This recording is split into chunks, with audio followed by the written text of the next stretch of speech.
सिंध जे primary तालीम लाइ उस्तादनि जो किरदारु निहायत अहम सम्झो वञे थो। हिन मुआशिरे में अहिड़ा माण्हू घटि आहिनि जेके उन्हनि लाइ उत्साहींदड़ साबित थींदा हुजनि। हिकु अहिड़ो किरदारु तालकेस चावल जूणेजो में मौजूदु आहे जेको हर वक़्तु तालीम सां चाह रखंदड़ उस्तादनि जी हौसला अफ़ज़ाई कंदो रहे थो। ॻोठु बख़्शो सारियो जे अॻूणे प्राइमरी उस्ताद ग़ुलाम मुस्तफ़ा सारियो खे रिटायर्ड थींदे 9 साल गुज़री चुका आहिनि, पर हुन स्कूलनि ऐं उस्तादनि सां पंहिंजो रिश्तो अञा ताईं टुटणु न ॾिनो आहे।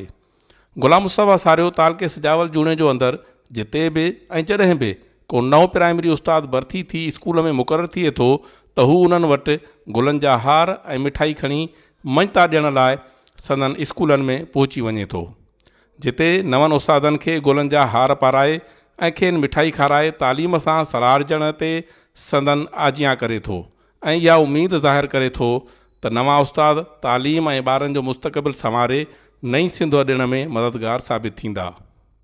कॾहिं बि गहरा कोन न रहंदा आहिनि या क्लास ॿार निकिरंदो मां इन जे करे हुन लाइ हिमत अफ़ज़ाई जे लाइ मां इहो प्रोग्राम पंहिंजे उस्ताद ख़ुशि थियनि ऐं मुंहिंजी दिलि बि ख़ुशि थिए ऐं उस्ताद बि यानी तमामु सवले नमूने सां इन लाइ इहो प्रोग्राम मां ॻाल्हि कई त जेके उस्ताद आहिनि जज़्बे सां पढ़ाइनि ऐं हिमत अफ़ज़ाई बि उन्हनि जी थींदी ऐं तमामु सुहिणे नमूने सां उहो दिलि उन्हनि जी ख़ुशि थी। मां इहो जेको प्रोग्राम रखियो आहे काफ़ी स्कूल ते रखियो आहे, केतिरा मां नाला खणा मां उन ते रसीपुटो रखियो आहे, हज़र चढ़ियो रखियो आहे या हेॾे ॿिया स्कूल फलड़ी वग़ैरह इन में आहे। मुंहिंजो हाणे कोट जो प्रोग्राम बि आहे जेको वॾो स्कूल आहे उते बि आहे, जो उन्हनि मुंहिंजी हिमत अफ़ज़ाई कई त इनशाला मां उते बि इहो प्रोग्राम रखंदुसि। रिटायर्ड उस्ताद तरफ़ां मिलंदड़ इज़त खे ताज़ो भर्ती थियल प्राइमरी उस्ताद पंहिंजे लाइ एज़ाज़ु सम्झनि था। संदन चवणु आहे त ग़ुलाम मुस्तफ़ा सारियो जे कही अचण सां खेनि वॾो उत्साह मिलियो आहे।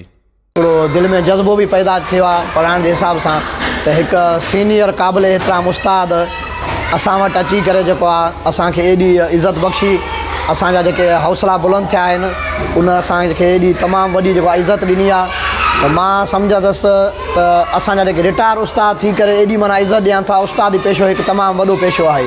उन हिसाब सां असांखे जेको आहे हिकु वॾी महिनत करणु खपे।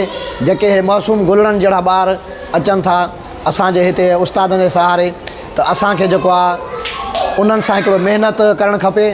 तालीमी मयार खे वधाइण लाइ उस्तादनि में तब्दीली आणण जो हौसलो पैदा करण वारो मक़सदु हिन रिटायर्ड उस्ताद जीअं मुआशिरे जे कुझु ॿियनि फ़र्दनि जो बि थी पवे त यकीनन नतीजा बहितर निकिरी सघनि था। अहसान जूणेजो, कोशिश डिजिटल, शहदाद कोट।